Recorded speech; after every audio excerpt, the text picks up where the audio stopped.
Experience है, अनुभव है, जिसके आधार पे इनको टिकट मिला था। टिकट कट गया आपका, दुख हुआ आपको? अचानक से 26 की रात को मीडिया से हम लोगों को खबर मिलती है कि ये प्रत्याशी चेंज कर दिए गए, डोईवाला में भी और भी कई सीटों में चेंज किए गए।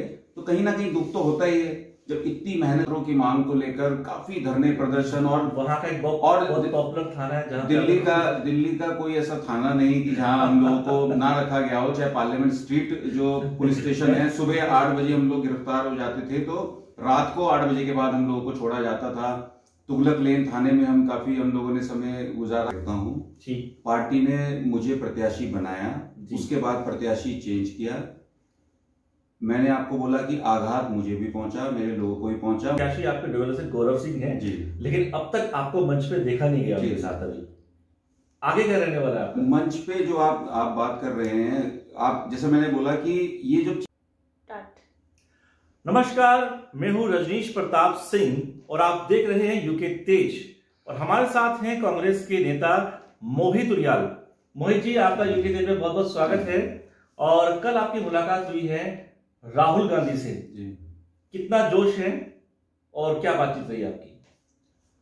मेरी शुरुआत, जो राजनीतिक जीवन की शुरुआत रही है, वो एनएसयूआई से रही है जी। और प्रदेश की राजनीति के बाद राष्ट्रीय स्तर पर मुझे काम करने का मौका मिला है जी। जिस वक्त 2009 से लेकर 2016 तक मैं एनएसयूआई में रहा, राष्ट्रीय पदों पर रहा, तो राहुल जी युवा कांग्रेस और एनएसयूआई के राष्ट्रीय प्रभारी रहे, अखिल भारतीय कांग्रेस कमेटी के राष्ट्रीय महासचिव रहे। तो उनके साथ हमें काम करने का मौका मिला।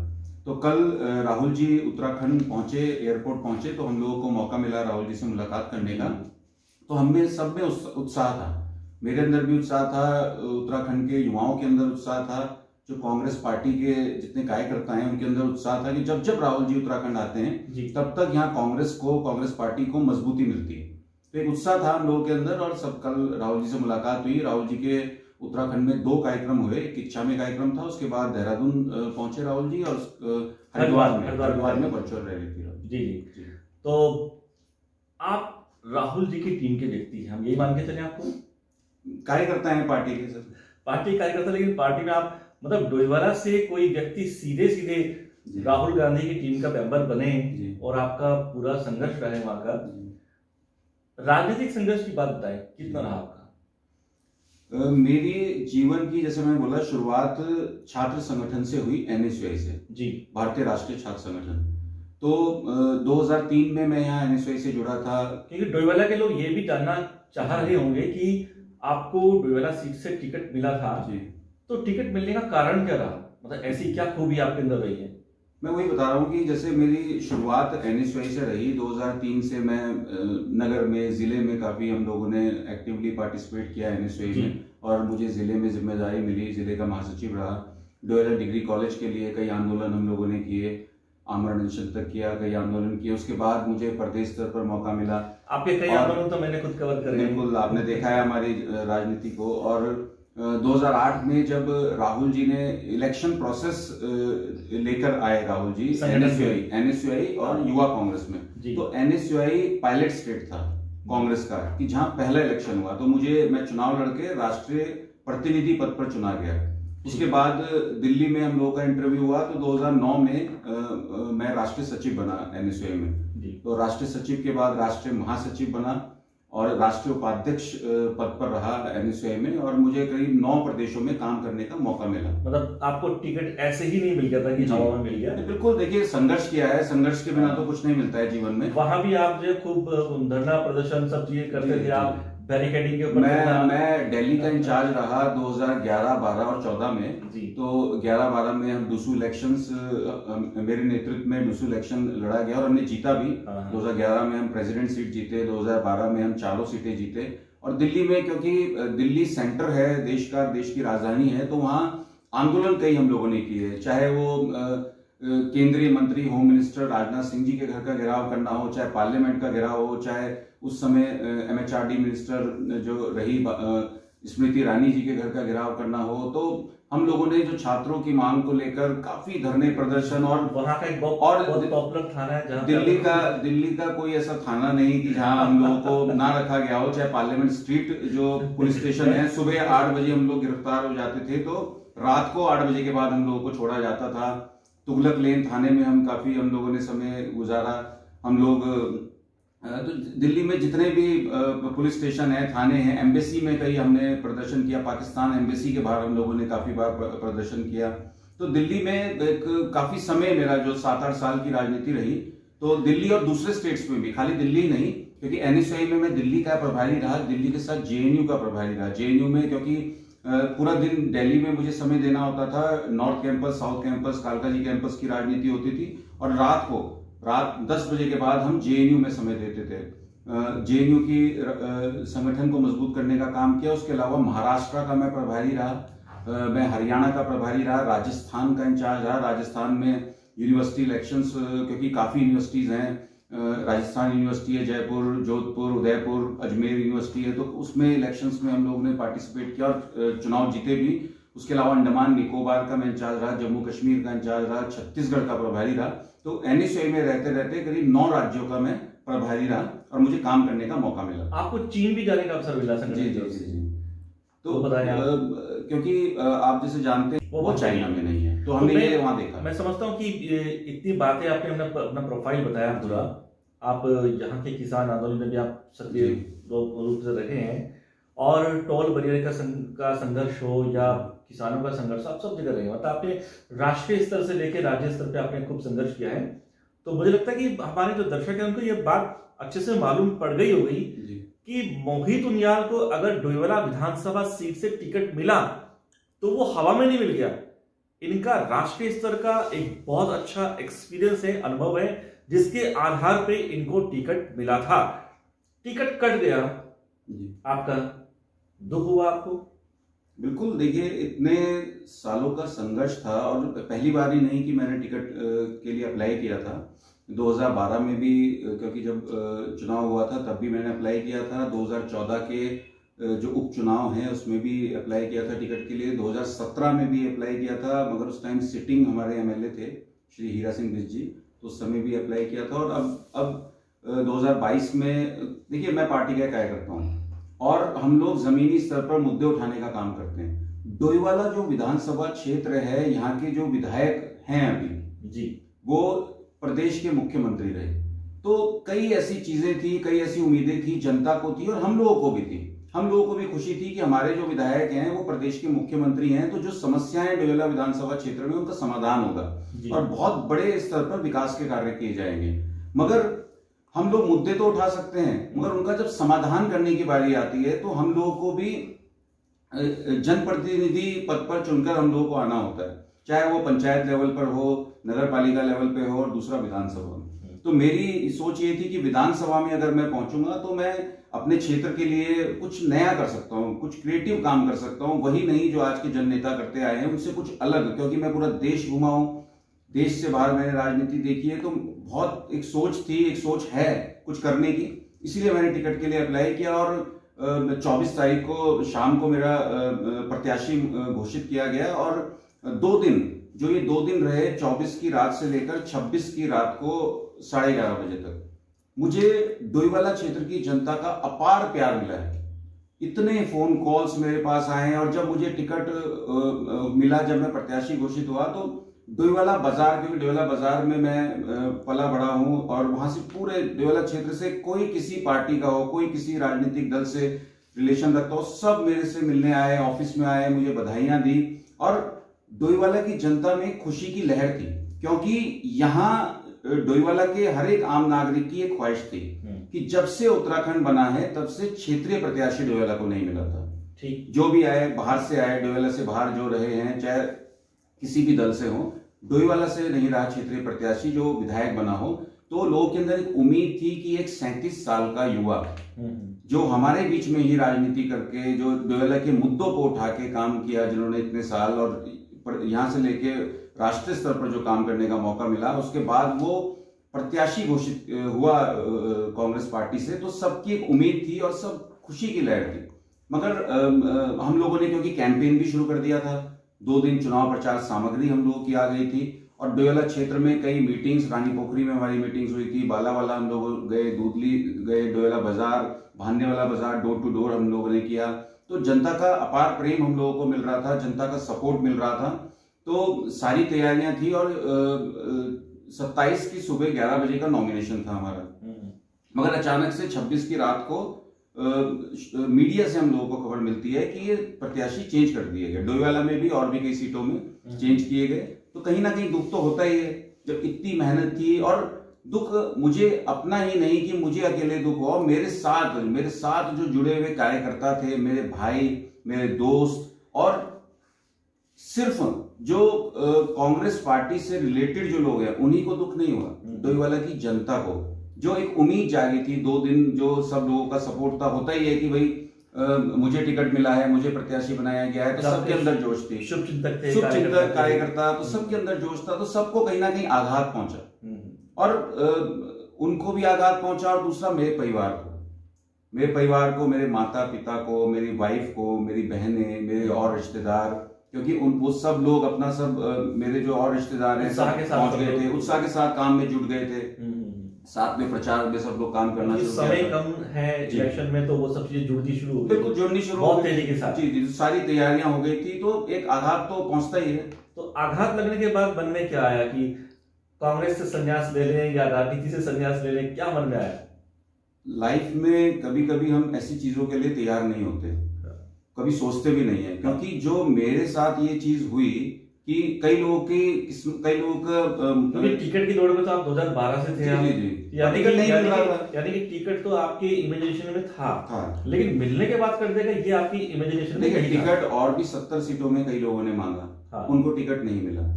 वो समझ में आता है, वो कई लोगों के साथ होता भी है, पहले मेरे साथ भी होता है, उसका मुझे भी एक्सपीरियंस है। मगर जो इस बार हुआ कि टिकट हुआ 2 दिन के लिए मैं प्रत्याशी रहा, और 2 दिन के बाद वो प्रत्याशी किसी और को बना दिया गया।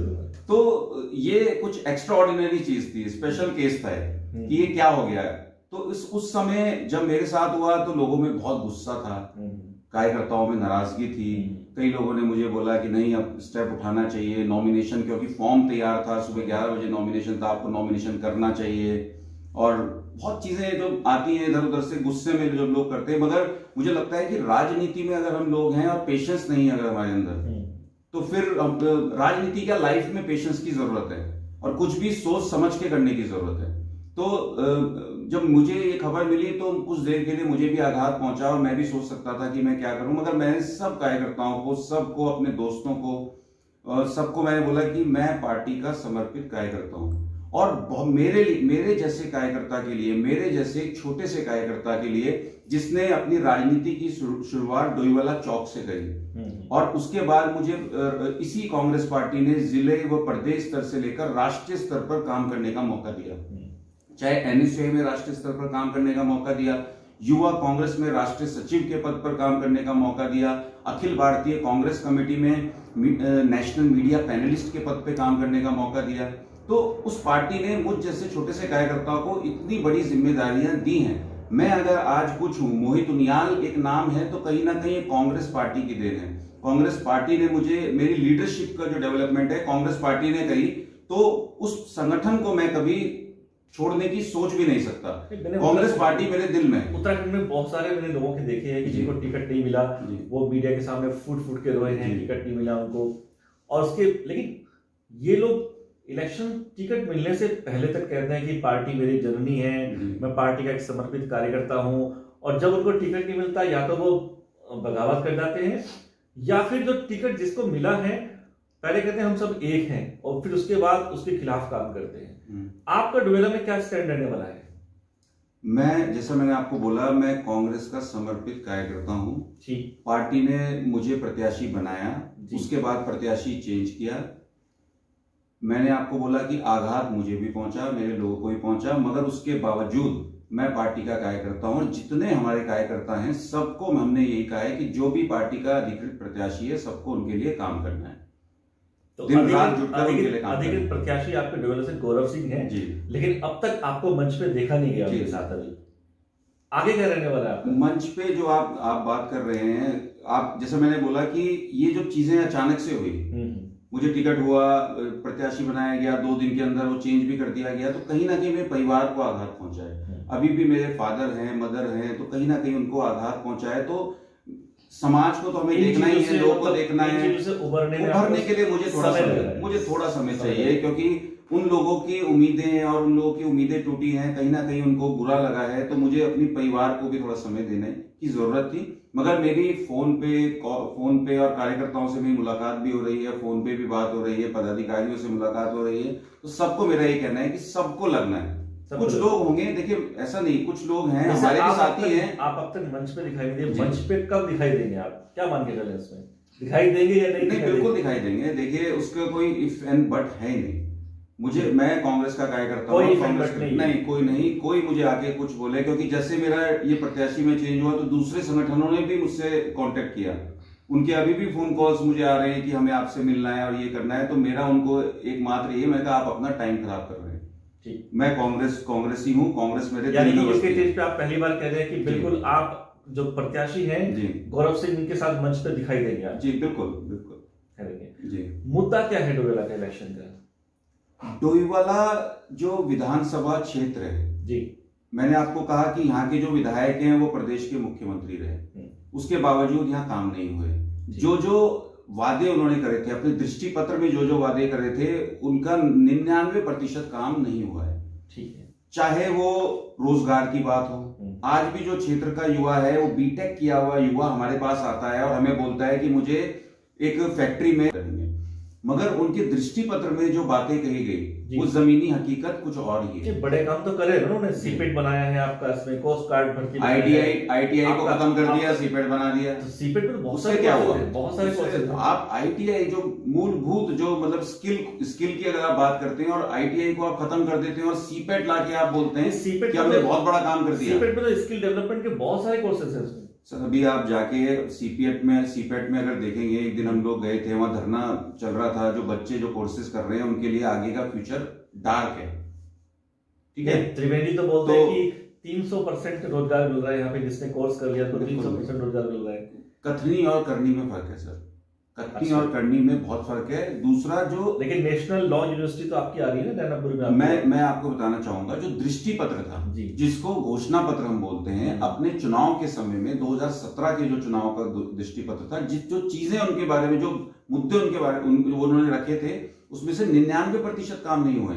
मैं आपको अगर बनाऊं रोजगार की स्थिति यह है कि एक बीटेक किया हुआ लड़का हमारे पास आता है और बोलता है कि भैया मुझे जो लाल तप्पड़ में फैक्ट्री है वहां लेबर की जॉब दिला दीजिए। ये बीटेक किया हुआ लड़का वो वहां 9,000 रुपए की लेबर की जॉब कर रहा है। ये डोईवाला में स्थिति है। स्वास्थ्य और शिक्षा की अगर हम बात करें, डोईवाला जो सरकारी अस्पताल है, एकमात्र जो सबसे बड़ा सरकारी अस्पताल है जिसके उच्चीकरण की हम लोग बात करते थे, आज वो एक रेफर सेंटर बन के रह गया है। पीपीपी मोड पे एक प्राइवेट अस्पताल को दे दिया गया है। बहुत बुरी स्थिति है उस अस्पताल की। शिक्षा की अगर हम बात करें, हम पहाड़ी जो क्षेत्र हैं डोईवाला विधानसभा के, अगर आप वहां जाएंगे, हल्द्वाड़ी, लड़वाकोट, सनगांव, नाहीकला, ये तो आपने सब नाम रखे। बिल्कुल, हल्द्वाड़ी की अगर मैं स्थिति की बात बताऊं, हल्द्वाड़ी में आज भी जो 10वीं से 12वीं के बच्चे हैं वो रोज शिक्षा के लिए 16 किलोमीटर पैदल यात्रा करते हैं। हल्द्वाड़ी से लेकर धारकोट 8 किलोमीटर और वापस 8 किलोमीटर। उनके साथ हम लोग रात को रुके और सुबह हमने 8 किलोमीटर की पैदल यात्रा की। तो क्या अगर आपकी सरकार आती है, क्या ये सब समस्या आपकी सॉल्व हो जाएगी? इस पे बिल्कुल, उस पर काम किया जाएगा, उस पर काम करने की जरूरत है और हो भी सकता है। नियत होनी चाहिए, इन लोगों की नियत नहीं है। हमारे दर्शक भी काफी जानना चाह रहे होंगे कि क्या डोईवाला की सीट कांग्रेस पार्टी जीत रही है? क्या उत्तराखंड में कांग्रेस की सरकार आ रही है? देखिए, आज की आप स्थिति देखेंगे, जनता के मन में भाजपा के लिए, भाजपा की सरकार के लिए एक रोष है। चाहे वो महंगाई का मुद्दा हो, आज गैस सिलेंडर के आप रेट दे सकते हैं, पेट्रोल डीजल के आप रेट दे सकते हैं। मोदी लहर में 57 सीटें आ गई तो कितनी सीट कम हो जाएगी? 2-4 सीट नहीं, आज की जो स्थिति है, आज प्रदेश में कांग्रेस की सरकार बनने जा रही है। ये क्लियर है, ये सबको दिख रहा है। स्पष्ट बहुमत लेके आ रहे हैं। स्पष्ट बहुमत कांग्रेस को मिल रहा है और प्रदेश में कांग्रेस की सरकार बनने जा रही है। स्पष्ट बहुमत में क्या डोईवाला की सीट शामिल है? डोईवाला की सीट भी हम लोग जीतेंगे, डोईवाला की सीट भी हम लोग जीतेंगे, क्योंकि यहाँ हम लोगों ने आंदोलन किया है। मैं आपको बता रहा हूं कि अभी जो हमने शिक्षा और स्वास्थ्य की बात करी, जो मुद्दे हैं जिन पर ये दृष्टि पत्र में जो ये बोलते थे, गुल्लावाला का पुल है, आज भी जनता संघर्ष कर रही है। आज भी जनता संघर्ष कर रही है कि पुल कहाँ, एक ईंट दिखा दीजिए उस पुल पे अगर लगाई गई हो। ये सब पुल वगैरह सब आप विकास कर देंगे? पुल, गुल्लावाला का पुल नहीं बनाया गया।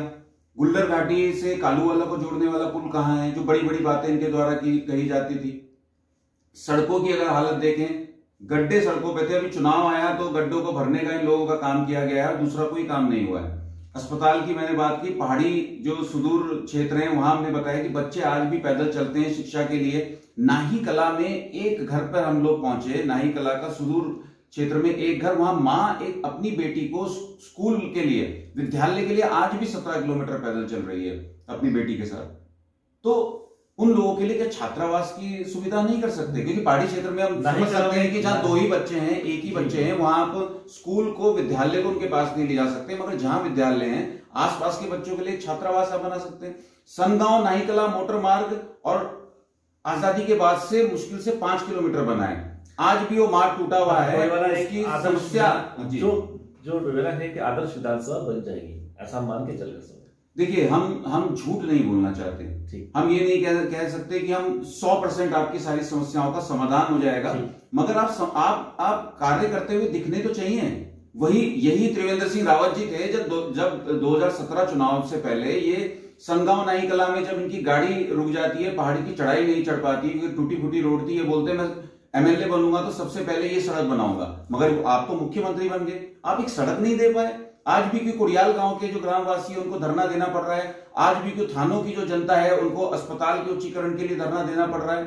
और आज भी डोईवाला विधानसभा क्षेत्र में मूलभूत सुविधाएं जिसमें बिजली, पानी, सड़क और रोजगार, आज भी हम इसी के लिए जूझ रहे हैं। इससे आगे हम लोग क्यों नहीं बढ़ पा रहे हैं?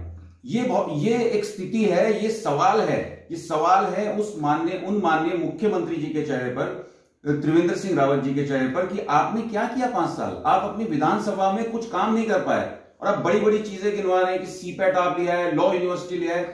नकरौंदा में कैंसर अस्पताल का उद्घाटन किया गया था, बड़े बड़े अधिकारी आए थे। आप जाके जरा देखिए कहाँ है। आपको कैंसर अस्पताल की जो जमीन थी वो जमीन ढूंढने से नहीं मिलेगी, वो जमीन कहाँ है, क्योंकि उसमें झाड़ उग गए हैं। तो ये स्थिति डोईवाला विधानसभा क्षेत्र की है। ये तो मुद्दों की बात हुई है। और अंत में मैं आपसे जानना चाहूंगा कि मोहित उनियाल, अब जैसे आप कह रहे हैं कि आपकी जो कांग्रेस पार्टी है वो सत्ता में आने वाली है, उत्तराखंड में कांग्रेस की सरकार बनने वाली है, आपकी भूमिका क्या रहने वाली है? आपका राजनीतिक भविष्य क्या रहने वाला है? जैसा कि मैंने पहले कहा है, मैं कांग्रेस का सिपाही हूँ और कांग्रेस का एक छोटा सा कार्यकर्ता हूँ। संगठन ने मुझ पर उम्मीद जगाई और मुझे प्रत्याशी बनाया डोईवाला विधानसभा क्षेत्र में। ठीक है, सर्कमस्टेंसेस हो गए कि प्रत्याशी चेंज हो गए, सारी चीजें, मगर मैं हारा नहीं हूं और मुझे आगे बढ़ना है। उन लोगों की उम्मीदों को साथ लेकर, उन कार्यकर्ताओं की, उन डोईवाला क्षेत्र की जनता की उम्मीदों का साथ लेकर मुझे आगे बढ़ना है। मैंने जो राजनीति जीवन में जो अपना कदम रखा था, मैंने राजनीतिक जीवन में कदम कोई टिकट के लिए नहीं रखा था कि मैं एक दिन प्रत्याशी बनूंगा तो तभी मैं लोगों के लिए काम करूंगा। हर कोई चाहता है, हर कोई सदन तक पहुंचना चाहता है, लक्ष्य टिकट हो और फिर उसके बाद नहीं मिले तो संन्यास। हर कोई सदन तक पहुंचना चाहता है, विधानसभा तक पहुंचना चाहता है, क्योंकि उससे हम जनता के लिए काम कर सकते हैं। आगे मुझे मौका मिलेगा काम करने का तो मैं करूंगा जनता के लिए और अच्छे से काम करूंगा। मगर जैसा कि मैंने बोला, मैं राजनीति में जो मैंने प्रवेश किया, मैंने पद, प्रतिष्ठा और पैसे के लिए मैंने प्रवेश नहीं किया है, जो ज्यादातर लोगों के मन में होता है। राजनीति में मैंने प्रवेश किया है, राजनीति में मैं उतरा हूं तो मैं बदलाव की राजनीति के लिए उतरा हूं। बदलाव के लिए उतरा हूं कि डोईवाला जो विधानसभा क्षेत्र है उसके लिए मैं कुछ कर सकूं, मैं अपने पहाड़ के लिए कुछ कर सकूं, अपने पहाड़ी क्षेत्र के लिए कुछ कर सकूं, उत्तराखंड के लिए कुछ कर सकूं। क्योंकि उत्तराखंड जो राज्य है पलायन किस स्तर पर बढ़ रहा है। बड़े बड़े राजनेता बोलते हैं कि हम पलायन दूर कर देंगे, मगर उसके लिए पलायन आयोग बनाने से पलायन दूर नहीं होगा। पलायन के लिए, आपको रोकने के लिए आपको रोजगार की सुविधा, रोजगार को और शिक्षा और स्वास्थ्य को आपको उनके पास तक ले जाना पड़ेगा, उनके लिए सुविधाएं देनी पड़ेंगी। तो ये सब मुझे करने का मौका मिलेगा और मैं आगे करूंगा। और मैं संगठन का कार्यकर्ता हूं, जो भी संगठन मेरे लिए निर्धारित करेगा मैं संगठन के साथ हूं और आगे पूरे विश्वास के साथ मैं संगठन के लिए काम करता रहूंगा। मोहित जी, आप बदलाव की राजनीति करना चाहते हैं, हमारी बहुत शुभकामनाएं हैं। आप यूके तेज के लिए आप यहाँ पे आए, उसके लिए आपका बहुत बहुत धन्यवाद। Thank you.